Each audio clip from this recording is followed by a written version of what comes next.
बिहार में ज़मीन सर्वे का काम शुरू हो चुका है।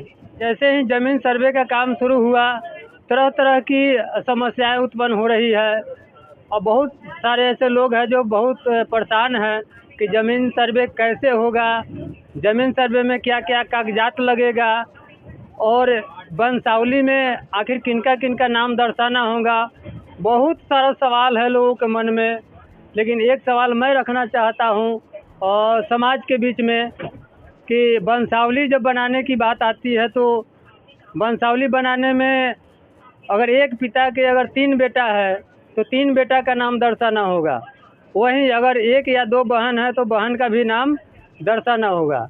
लेकिन अब सवाल यह उठता है कि अगर बहन की शादी हो गई है और ससुराल चली गई है तो उनका नाम अगर दर्शाते हैं, अगर उनका हक और हिस्सा मिलता है उसके जो है कि नैहर में अपने पिता के घर, अपने भाई के संपत्ति में या भाई के जो बाबा दादा है उनके संपत्ति में अगर उनको हिस्सा मिलता है, उनका हक बनता है, तो क्या जो ससुराल जब जाती है तो ससुराल पक्ष में का हिस्सा उसके नाम होता है या नहीं होता है।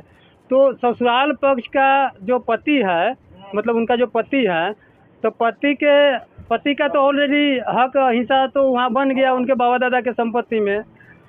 लेकिन अगर पति मर जाता है, पति का देहांत हो जाता है, तो स्वतः पत्नी के हक हो जाता है। लेकिन जब तक पति अगर जिंदा है तब तक उसके नैहर में उनके पिता के घर भाइयों में बंटवारा होगा, तो भाइयों में संपत्ति का हक बनेगा। लेकिन अगर ससुराल चली जाती है और ससुराल चल जाने के बाद उनका वहाँ भी हिस्सा बनता है। तो अब यह सवाल है कि ससुराल में अगर उनका पति मर जाता है तो स्वतः वहाँ उनका हक हिस्सा हो जाता है ससुराल में।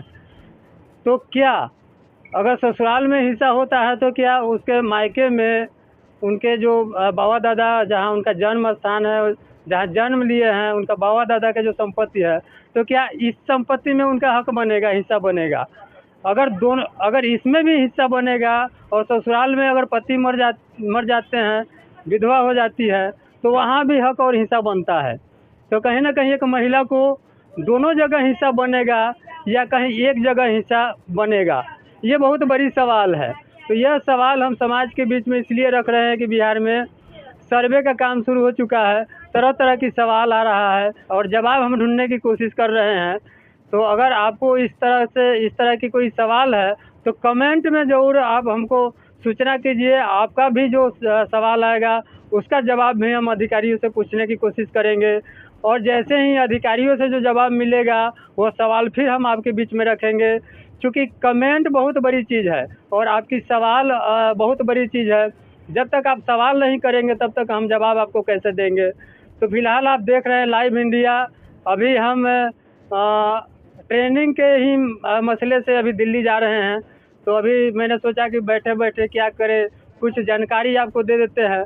तो अभी हम जानकारी आपको दे रहे हैं और आप देखते रहिए लाइव इंडिया। कमेंट में ज़रूर बताइए और अच्छा लगे खबर तो शेयर ज़रूर कीजिए। धन्यवाद।